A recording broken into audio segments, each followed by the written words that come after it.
CAA বাতিল করা হোক, কেননা সিএএ এটা সংবিধান সম্মত না। আমাদের দেশে কোনো আইন ধর্মকে ভিত্তি করে হয় না।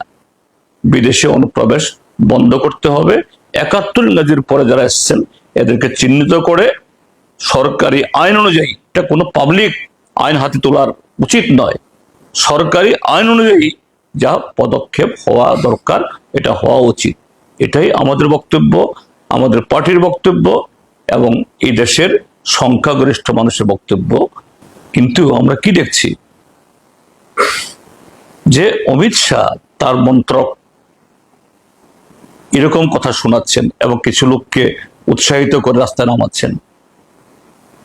তার মন্ত্রক হোম অ্যাফেয়ার্স মিনিস্ট্রি, তারাই তো আবার সিটিজেনশিপ অ্যামেন্ডমেন্ট অ্যাক্ট করে 2014 ইংরাজির 31 ডিসেম্বর পর্যন্ত যারা এইভাবে বেআইনি অনুপ্রবেশ করেছে তাদেরকে নাগরিকত্ব দেওয়ার জন্য, শুধু একটা নির্দিষ্ট সম্প্রদায় বাদে।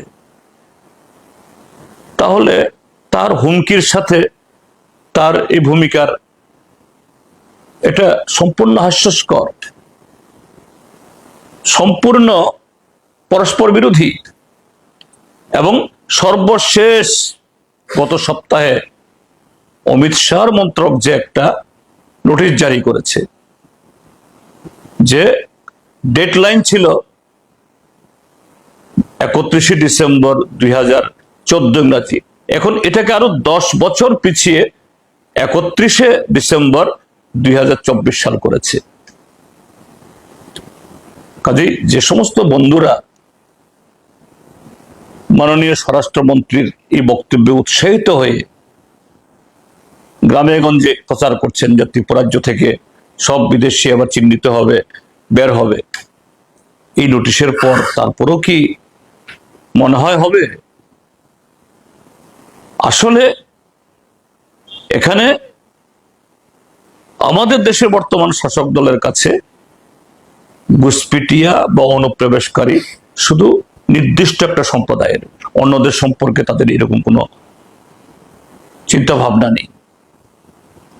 কাজেই আমাদের দাবি তোলা দরকার, বরঞ্চ আমরা সমস্যারে এটা ওঠানো দরকার, সিএএ বাতিল করা হোক, কেননা সিএএ এটা সংবিধান সম্মত না। আমাদের দেশে কোনো আইন ধর্মকে ভিত্তি করে হয় না, কিন্তু এরকম একটা সংবিধান বহির্ভূত আইন প্রণয়ন করে এটা বিভাজনের রাস্তাটাকে এটাকে প্রশস্ত করছে।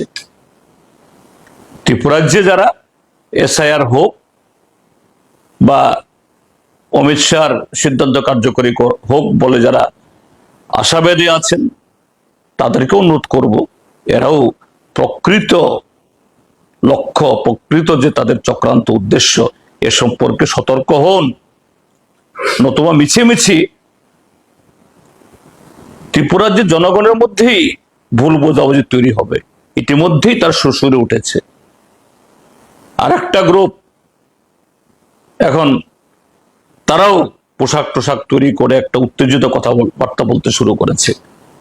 এটা হওয়া বাঞ্ছনীয় না। আমি তাদের কাছেও করজোরে আবেদন করব, এরকম উত্তেজিত বয়ান দেবেন না এবং তারাও এর থেকে বিরত হন। সবাই আমাদের একসাথে থাকতে হবে। হ্যাঁ, বিদেশে অনুপ্রবেশ বন্ধ করতে হবে।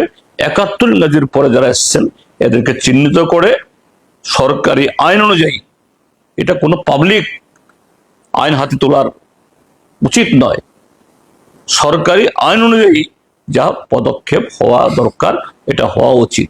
এটাই আমাদের বক্তব্য, আমাদের পার্টির বক্তব্য এবং এই দেশের সংখ্যাগরিষ্ঠ মানুষের বক্তব্য। ভারত সরকার, ত্রিপুরা সরকার এই কথাগুলো তারা শুনুক,